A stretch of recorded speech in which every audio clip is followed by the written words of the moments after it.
नमस्कार, मैं महेश कुंतल आज आपके सामने बीएड सेकेंड ईयर की लिंग विद्यालय समाज सब्जेक्ट के साथ आज का जो हमारा कल जो टॉपिक चल रहा था उस टॉपिक को ही लगातार कंटिन्यू करते हुए आगे पढ़ रहे हैं। जो लैंगिक दुर्व्यवहार के संबंध में हमारा जो टॉपिक चल रहा था उसमें महिलाओं से संबंधित लैंगिक दुर्व्यवहार जो किया जाता है उसका हम अध्ययन कर रहे थे।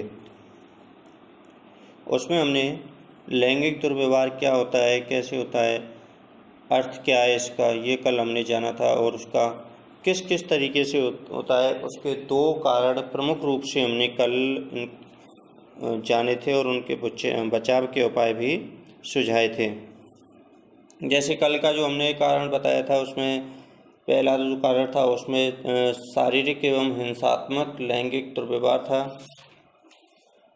इसके बाद दूसरा मानसिक दुर्व्यवहार एवं प्रताड़ना था। इसके कारणों को जाना था और इसके बचाव के उपाय को जाना था। आज का जो हमारा जो टॉपिक रहेगा वो कल के टॉपिक को ही लगातार आगे बढ़ते हुए उसी में आगे जैसे शाब्दिक एवं भाषाई दुर्व्यवहार, सामाजिक दुर्व्यवहार, आर्थिक दुर्व्यवहार, धार्मिक एवं राजनीतिक दुर्व्यवहार महिलाओं से किस तरीके से किया जाता है और इस दुर्व्यवहार को किस तरीके से कम किया जा सकता है, इनके बचाव के उपायों का भी हम अध्ययन करेंगे। तो इसमें सबसे पहले जैसे शाब्दिक एवं भाषाई दुर्व्यवहार।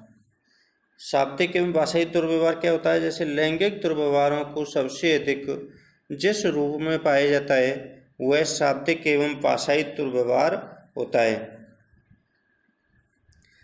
इस प्रकार का व्यवहार परिवार के सदस्यों, माता पिता, आस पड़ोस एवं बाहर राह चलते हुए कोई भी व्यक्ति कर सकता है।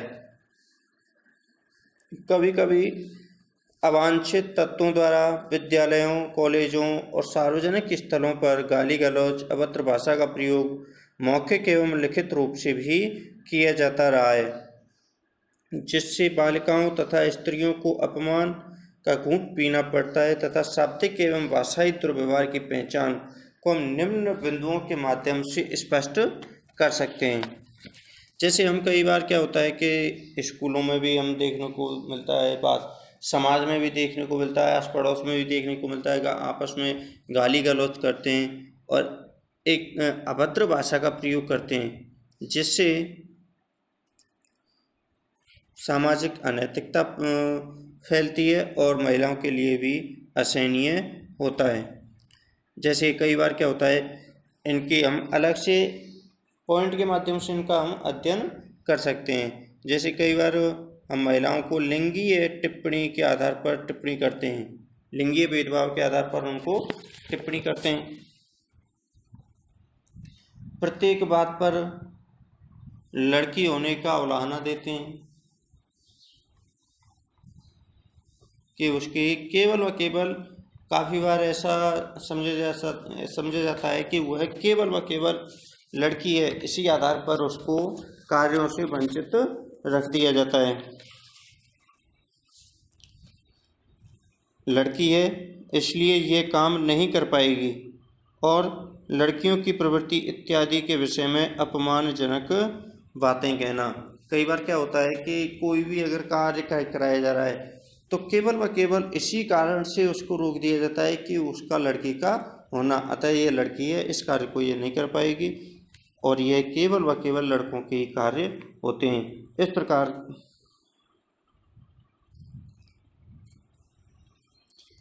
प्रतिष्ठित व्यक्तियों तथा नेताओं द्वारा भी लड़कियों को कपड़े पहनने, रात में बाहर न निकलने की नसीहत देना तथा आपराधिक घटनाओं के प्रति उन्हीं को जिम्मेदार ठहराना इसमें आता है।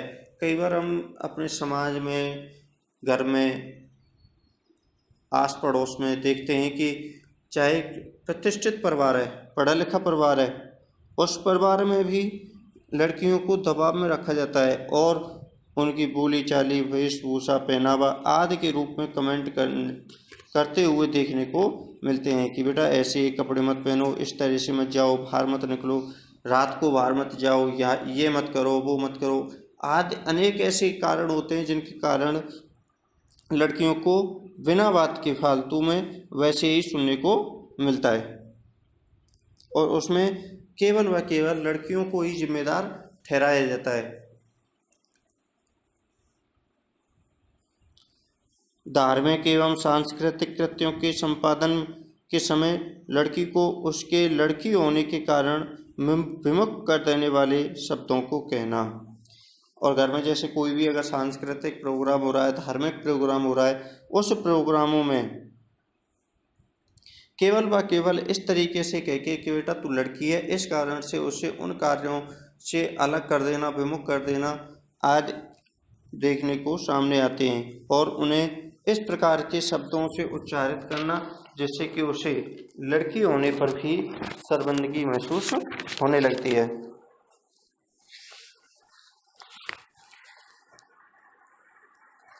गाली गलौज तथा अमर्यादित भाषा का प्रयोग करना। काफ़ी समय एवं कई बार हम देखा जाता है कि लड़कियों से, महिलाओं से ससुराल पक्ष में गाली गलौज की भाषा का भी प्रयोग किया जाता है और ऐसी भाषा का प्रयोग किया जाता है जो अमर्यादित रहती है, अर्थात एक गंदी भाषा का प्रयोग किया जाता है। स्त्रियों को ससुराल में, मायका में, विद्यालय में, सार्वजनिक स्थलों पर भाषाई अभद्रता का शिकार, ताने कसकर, अभद्र गीतों को गाकर, द्व्यर्थी शब्द बोलकर तथा अभद्र टिप्पणी के द्वारा किया जाता है।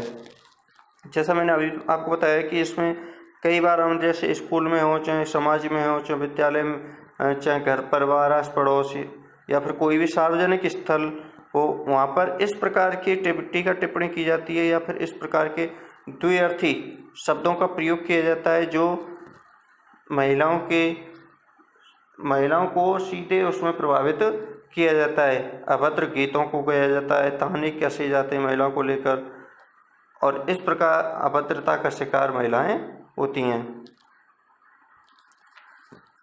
अन्य लोगों से तुलना करते समय भी भेदभाव का प्रयोग किया जाता है और महिलाओं के संबंध में जो भी कार्य किया है उस कार्य को अन्य लोगों से भेदभाव या उससे कंपैरेटिव तुलनात्मक करते समय उनसे भेदभाव करने की कोशिश की जाती है। लड़कियों को उनकी कमजोरी तथा श्रेष्ठता बनाए उनको भरण पोषण का दायित्व निभाने वाले शब्दों का भी प्रयोग किया जाता है।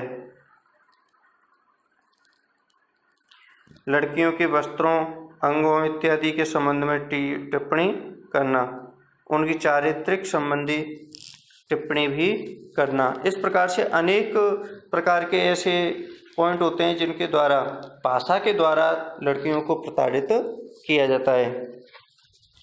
इन प्रताड़ित को कम करने के लिए अनेक प्रकार के बचाव के उपाय सुझाए जा सकते हैं तथा समाज में आना जाना, सार्वजनिक स्थलों पर जाने से डरती हैं क्योंकि इन स्थलों पर मनचले लोग शाब्दिक दुर्व्यवहार करते रहते हैं। साथ ही घर या उनके आसपास की स्त्री होने पर खामियाजा शाब्दिक दुर्व्यवहार द्वारा झेलना पड़ता है। इसके बचाव के लिए निम्न उपायों को सुझाया जा सकता है। जैसे सबसे पहले तो लोगों को ये समझाना कि वे जो बोल रहे हैं, यदि कोई यह बात उनके अपनों या स्वयं उन्हीं के लिए प्रयुक्त करे तो वो कैसा प्रतीत करेंगे। इस प्रकार समझाने पर लोग समझेंगे और ऐसा व्यवहार करने से बचेंगे। अनायास ही शाब्दिक दुर्व्यवहार करने वालों की काउंसलिंग की जानी चाहिए। स्त्रियों को विशेष रूप से चाहिए कि वे ऐसे व्यवहार का विरोध करें तथा इसका हिस्सा न बने तथा स्त्रियों को भी इस प्रकार के व्यवहार के विरुद्ध प्रोत्साहित किया जाना चाहिए और उन व्यवहारों को, जैसे कोई भी अगर व्यवहार ऐसा कर रहा है तो उसका विरोध करना चाहिए। शाब्दिक एवं भाषाई दुर्व्यवहार के लिए कानूनी सहायता प्राप्त की जा सकती है। शाब्दिक दुर्व्यवहार करने वालों के प्रति तुरंत विद्यालय तथा घर में बताना चाहिए, जिससे बात आगे बढ़ने से पूर्व ही समझा बुझाकर समाप्त की जा सके। अतः महिलाओं को इस प्रकार से प्रशिक्षित किया जाना चाहिए कि कोई भी अगर बात उनसे इस प्रकार की जा रही है तो वह अपने घर में अपने सगे संबंधियों को खुलकर उसे स्वतंत्रतापूर्वक बता सके। विद्यालयों, कॉलेजों, रेलवे तथा बस स्टैंडों इत्यादि स्थलों पर ये घटनाएं अधिक होती हैं, अतः वहाँ महिला पुलिस की तैनाती की जानी चाहिए। शाब्दिक दुर्व्यवहार करने वाले के प्रति समाज, परिवार, विद्यालय, प्रशासन आदि को कड़ा रुख अपनाना चाहिए। शाब्दिक दुर्व्यवहार करने वाले व्यक्तियों से उसके इस प्रकार के व्यवहार का कारण जानकर उसका समुचित निराकरण करने का प्रयास भी करना चाहिए, जिससे भविष्य में वह ऐसा किसी के साथ ना कर सके। प्रारंभ से गाली गलौज इत्यादि को परिवार के सदस्यों द्वारा हे दृष्टि से देखा जाना चाहिए। इसके लिए वह कभी इस प्रकार की शब्दावली का प्रयोग ना कर सकें। अर्थात हम बालक को स्टार्टिंग से ही अगर उसे अच्छे भाषाई कौशलों का विकास कराएंगे तो उसी प्रकार के कौशल का विकास वो नहीं कर पाएगा। टेलीविज़न, सिनेमा, साहित्य और विद्यालय में इंटरनेट का प्रभाव युवा पीढ़ी पर अत्यधिक है, अतः वहाँ अशोभनीय शब्दों के प्रयोग को प्रतिबंधित किया जाना चाहिए और इंटरनेट पर इन शब्दों एवं दुर्व्यवहारों के खिलाफ मुहिम चलाई जानी चाहिए।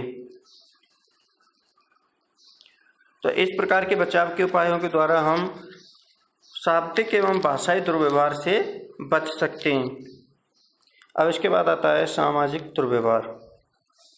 सामाजिक दुर्व्यवहार के अंतर्गत स्त्रियों को समाज में पुरुषों की अपेक्षा कमजोर एवं हीन मानना, उनके लिए सामाजिक प्रतिबंधों एवं दायरों के मानक तय करना, पढ़ने, विवाह करने, कहीं आना जाना, सामाजिक क्रियाकलाप में भाग लेने की स्वेच्छा से अधिकार न लेना, सामाजिक व्यवहार के कारण ही स्त्रियों की शिक्षा पिछड़ी अवस्था में है। स्त्रियां भोग विलास तथा मनोरंजन की वस्तुएं, पर्दा प्रथा, दहेज प्रथा, बाल विवाह, कम उम्र में विधवा होने पर भी दूसरा विवाह न होना, तलाक के बाद सामाजिक उपेक्षा, आर्थिक क्षेत्रों में अधिकार प्राप्त न होना इत्यादि हैं। इन दुर्व्यवहारों को हम निम्न प्रकार से जान सकते हैं। जैसे सामाजिक दुर्व्यवहार भी हमारे अनेक प्रकार से किए जाते रहे हैं। जैसे स्त्रियों की शिक्षा की उपेक्षा करना, सामाजिक रूप से हम देखा जाता है कि स्त्रियों को शिक्षित करने के लिए जितने प्रयास नहीं किए जाते उतने कि लड़कों को शिक्षित करने के लिए किए जाते हैं। और सामाजिक रूप से देखा जाए तो उसमें जितना सामाजिक तौर पर वहाँ स्थानीय शिक्षा उपलब्ध होती है, लगभग उतनी ही शिक्षा स्त्रियों को प्राप्त की जाती है और उनकी शिक्षा में आगे बढ़ने की प्रवृत्ति को जबरदस्ती रोका जाता है। स्त्रियों को सामाजिक कृत्यों में प्रमुखता न देना और कोई भी अगर सामाजिक कार्यक्रम चलाए जा रहे हैं उनमें प्रमुख रूप से जो भूमिका निभाई जाती है वो पुरुषों के द्वारा ही निभाई जाती है और स्त्रियों को उसमें पूर्ण रूप से भागीदार नहीं बनाया जाता है। दहेज का दान तथा विवाह के समय वस्तु की भांति लड़के वालों के समक्ष प्रस्तुत करना, अर्थात सामाजिक रूप से ऐसा प्रचलन चला है कि दहेज के रूप में या विवाह के समय लड़की को इस प्रकार से प्रस्तुत किया जाता है कि एक तरह से वो निर्जीव वस्तु हो, अर्थात उसका एक तरह से सौदा किया जाता है दहेज के रूप में, और जिससे सामाजिक कुरीति को बढ़ावा मिलता है। चुप रहना, मुँह न खोलना और आजीवन अत्याचार सहने की सीख देना आदि इसके प्रमुख कारण हैं। जैसे पर्दे के भीतर रहने की बाध्यता, अपने विचार को व्यक्त करने की आज़ादी का ना होना, यदि स्त्री विवाह के पश्चात संबंध विच्छेद कर तलाक ले लेती है तो उसे हे दृष्टि से देखना, लड़कियों के लिए विवाह करने की बाध्यता, अन्यथा उन्हें हे दृष्टि से देखा जाता है। कम उम्र में विधवा होने के बाद भी विवाह नहीं किया जाता, जबकि कोई पुरुष जब विधुर हो जाता है तो उसे कुछ हफ्तों बाद ही उसके विवाह की बातें शुरू होने लग जाती हैं। किसी भी प्रकार के शोषण की शिकार बालिका या स्त्री को समाज में पग पग पर चुनौतियों तथा स्त्री की बदनीयति का सामना भी करना पड़ता है।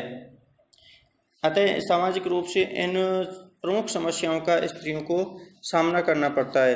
अतः इनको बचाव के लिए अगर हम उपायों को सूझें तो बचाव के लिए हम इनको निम्न प्रकार से उपायों को सुझा सकते हैं, जिसके द्वारा सामाजिक दुर्व्यवहार को समाप्त करने की दिशा में कई प्रयास किए जाते रहें और समय समय पर अनेक प्रयास होते भी रहें, परंतु इनकी जड़ें इतनी गहरी हैं कि इस क्षेत्र में अभी तक कुछ भी किया जाना भी बाकी है। इस प्रकार के दुर्व्यवहारों से बचाव के उपाय हम निम्न प्रकार से समझा सकते हैं। जैसे समाज के दृष्टिकोण में बदलाव लाना, प्रौढ़ शिक्षा का प्रचार प्रसार करना, जन सामान्य की शिक्षा का प्रचार प्रसार करना, समानता एवं न्याय का पालन करना, सामाजिक क्रियाकलापों में महिलाओं को सक्रिय रूप से भागीदार बनाना,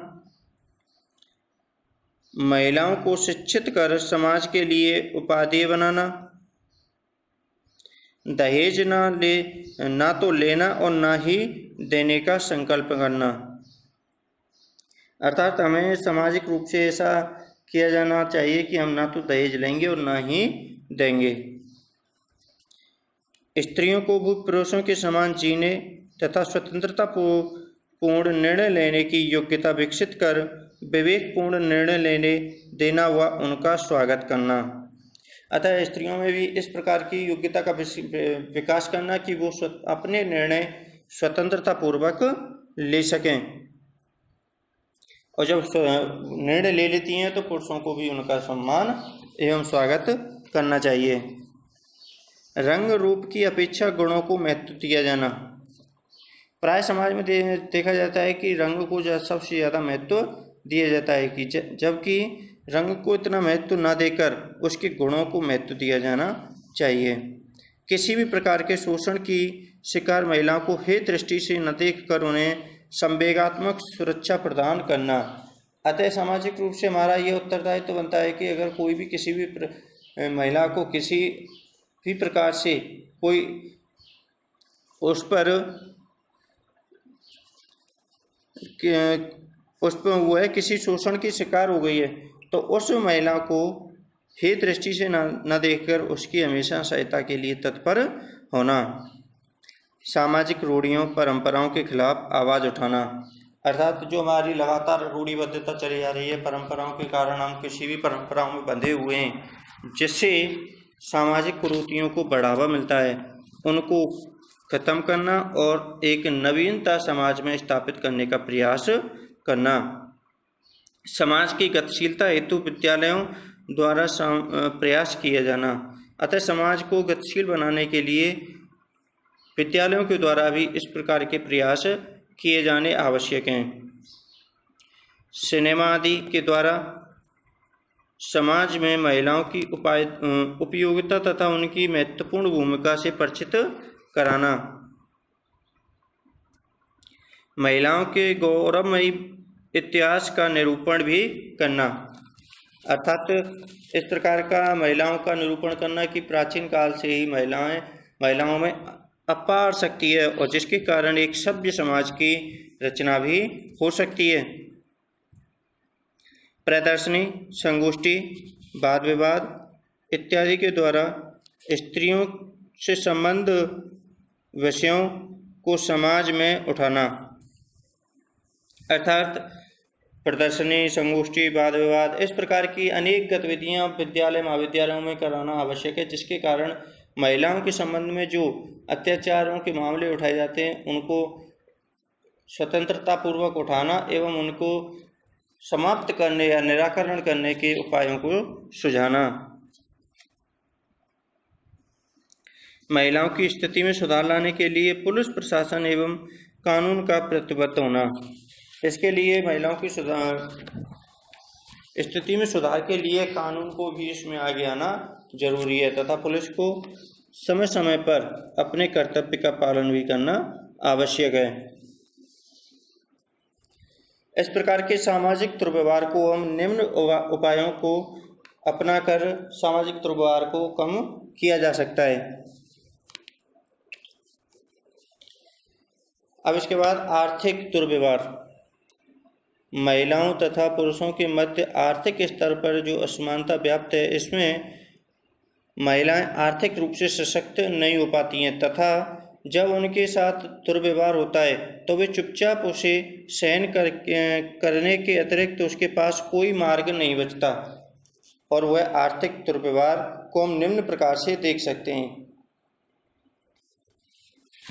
अर्थात इसमें मैंने आपको बताया है कि अभी के महिलाओं एवं पुरुषों के मध्य आर्थिक स्तर पर भी असमानता देखने को हमें मिलती है।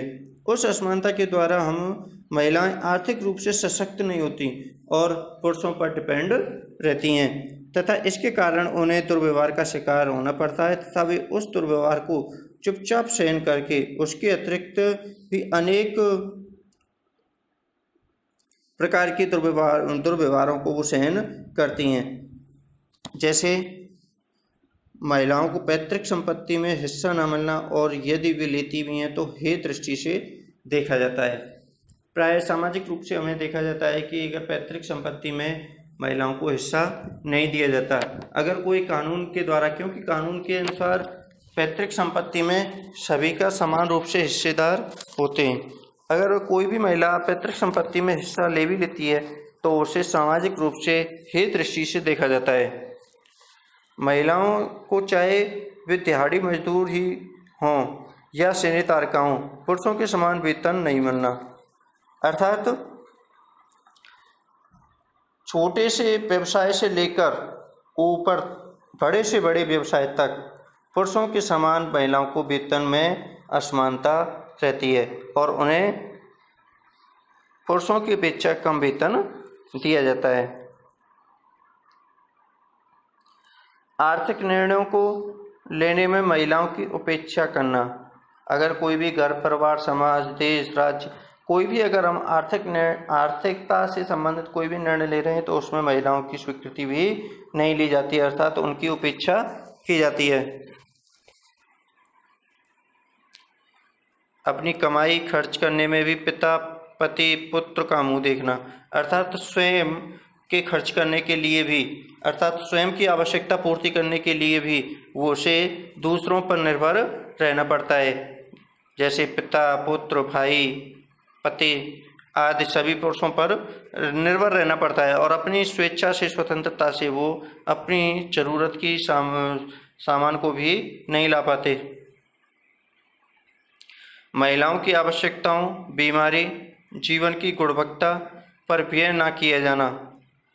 अतः कोई भी अगर जैसे महिला बीमार है या फिर उसकी जीवन से संबंधित कोई भी आवश्यकता है तो उसे समय पर उपलब्ध ना किया जाना और वह पुरुषों पर ही हमेशा डिपेंड रहती है। इस प्रकार की आर्थिक दुर्व्यवहार को हम निम्न उपायों के द्वारा इसे समाप्त कर सकते हैं। जैसे स्त्री शिक्षा का प्रचार प्रसार करना। शिक्षा के द्वारा हम अनेक सामाजिक बुराइयों को हम दूर कर सकते हैं, चाहे तो वो आर्थिक संबंधी हो, सांस्कृतिक संबंधी हो, सामाजिक संबंधी दुर्व्यवहार हो, या फिर किसी भी प्रकार का दुर्व्यवहार हो, हम शिक्षा के द्वारा उसे समाप्त कर सकते हैं। स्त्रियों को उनके आर्थिक अधिकारों से अवगत कराना। मुस्लिम धर्म में मेहर की रकम के रूप में स्त्रियों की आर्थिक सशक्तता एवं दहेज के रूप में हिंदू धर्म में महिलाओं की आर्थिक उन्नति की जो बात सोची गई थी उसे विकृत रूप को समाप्त कर मूल रूप की ओर लौटना। अर्थात जो अब वर्तमान में जो सामाजिक बुराई चल रही है हिंदुओं में दहेज के रूप में, मुस्लिमों में मेहर के रूप में। वो स्टार्टिंग में ऐसा नहीं था। उससे महिलाओं को आर्थिक संपत्ति के रूप में सशक्त बनाने के लिए एक पुरस्कार राशि दी जाती थी, जबकि वर्तमान समय में उसे उसका विपरीत रूप धारण करके उसका अर्थ चेंज कर दिया गया है। सरकार द्वारा प्रयास करना, जैसे पिता की संपत्ति व पति की संपत्ति में स्त्री का हिस्सा स्वतः ही मिल जाना, जैसे पुत्र को मिलता है। अतः सरकार द्वारा इस प्रकार का प्रयास किया जाना चाहिए कि जैसे पैतृक संपत्ति में पुत्र को स्वतः ही हिस्सा मिल जाता है, इसी प्रकार से पुत्री को भी मिलना आवश्यक है। संतान विहीन स्त्री के आर्थिक हितों का और भी हनन होता है, अतः इस दिशा में पर्याप्त सुधार किए जाने चाहिए। जिस स्त्री की संतान नहीं होती तो वो उसे सामाजिक एवं आर्थिक रूप से और असहनीय कष्ट उठाने पड़ते हैं। अतः सरकार को इस प्रकार की स्त्रियों का पर्याप्त सुधार करने के लिए नीति एवं नियमों की व्यवस्था करनी चाहिए।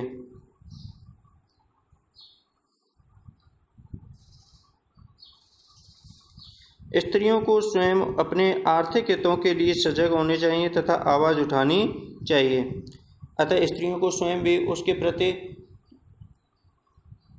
जो दुर्व्यवहार हो रहे हैं उनके प्रति आवाज़ उठानी चाहिए और उनका विरोध भी करना चाहिए।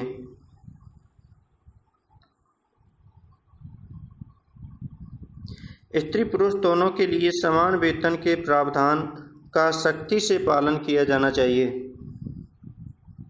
औद्योगिक इकाइयों, संस्थागत कार्यों में महिलाओं के आर्थिक हितों के लिए विशेष प्रावधान किया जाना चाहिए। बैंक द्वारा महिलाओं को कम ब्याज पर उधार ऋण तथा जमा पर अधिक ब्याज प्रदान करना चाहिए। समाज को भी महिलाओं के आर्थिक सशक्तिकरण हेतु अनेक प्रयास करने चाहिए। महिलाओं स्वयं सहायता समूह, व्यावसायिक प्रशिक्षण तथा लघु तथा कुटीर उद्योगों को प्रोत्साहन दिया जाना चाहिए। धार्मिक दुर्व्यवहार, अतः इन दुर्व्यवहारों का उपायों के द्वारा हम प्रमुख रूप से जो आर्थिक रूप से दुर्व्यवहार होते हैं उनको कम किया जा सकता है।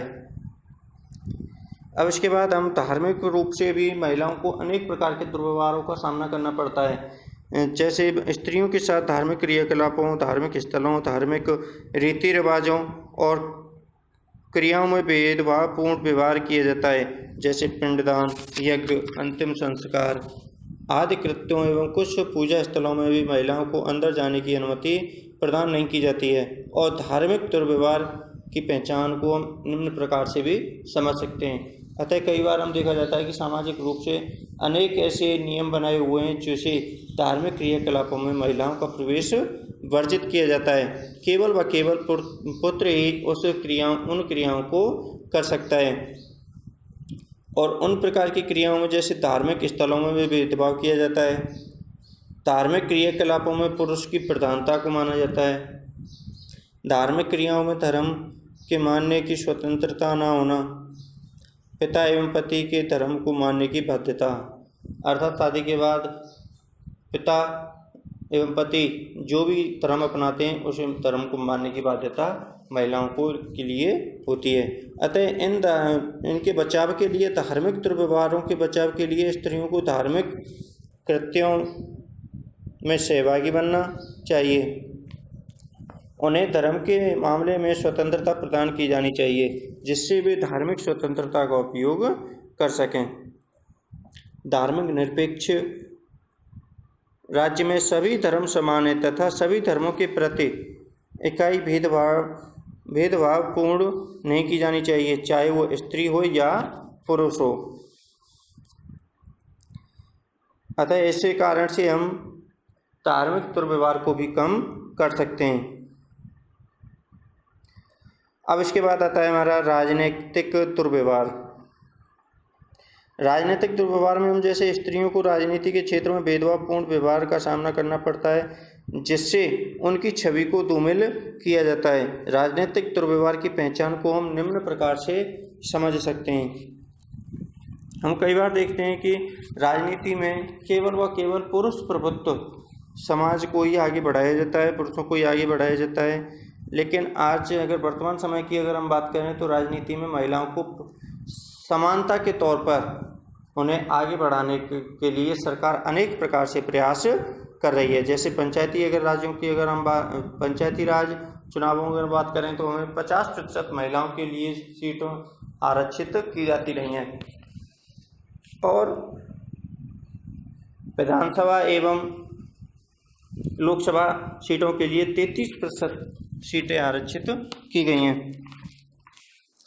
इसमें हम राजनीतिक दुर्व्यवहार की पहचान को भी हम अनेक प्रकार से देख सकते हैं।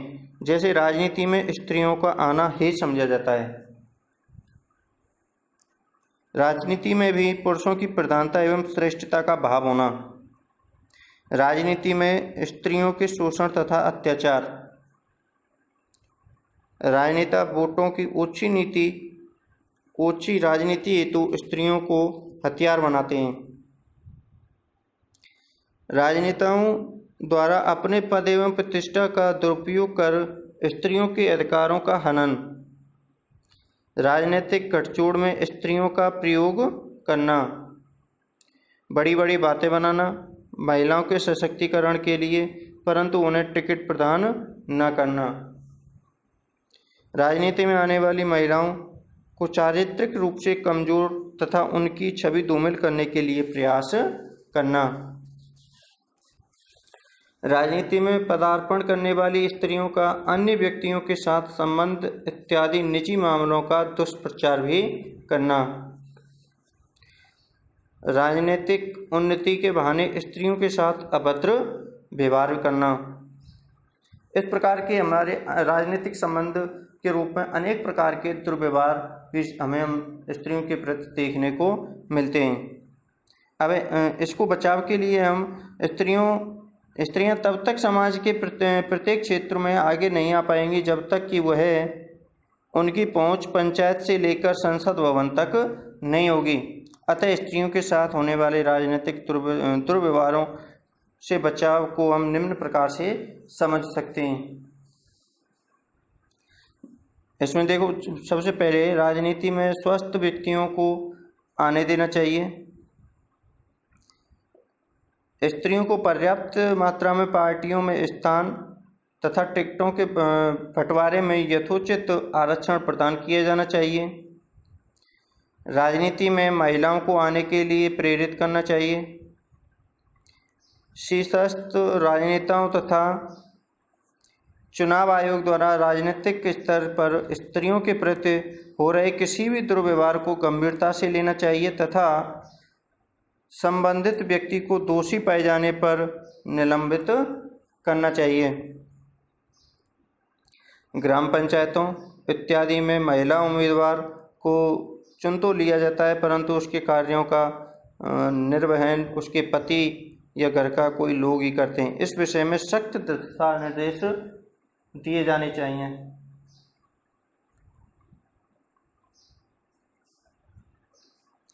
लैंगिक मुद्दों पर राजनेताओं को सहयोग लेना तथा चुनावी एजेंडों को भी इसमें सम्मिलित किया जाना चाहिए।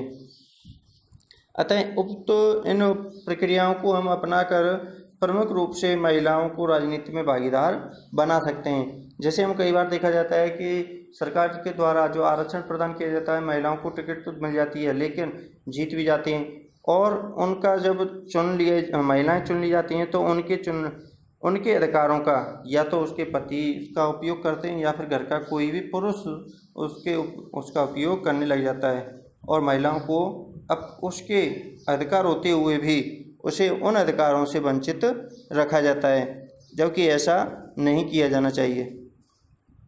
और महिलाओं को इस प्रकार से सख्त निर्देशों के द्वारा उन्हें अपने अधिकारों का पालन करने के लिए प्रेरित किया जाना चाहिए।